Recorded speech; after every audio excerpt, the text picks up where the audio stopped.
প্রয়োজন, নিজের লাভ আর নিজের আরামের দিকেই বেশি নজর দেয়। অন্যের অনুভূতি বা কষ্ট অনেক সময় তার কাছে তুচ্ছ হয়ে যায়।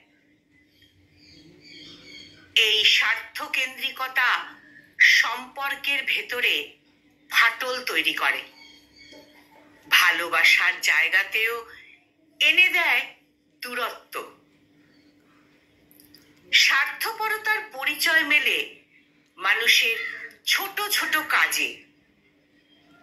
কেউ নিজের সুবিধের জন্য মিথ্যে বলে, আবার কেউ অন্যের বিপদকে ব্যবহার করে নেয় নিজের লাভের জন্য।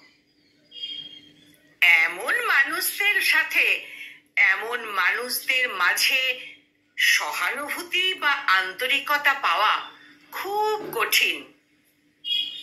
তবে সব স্বার্থপরতাই যে খারাপ তা কিন্তু নয়।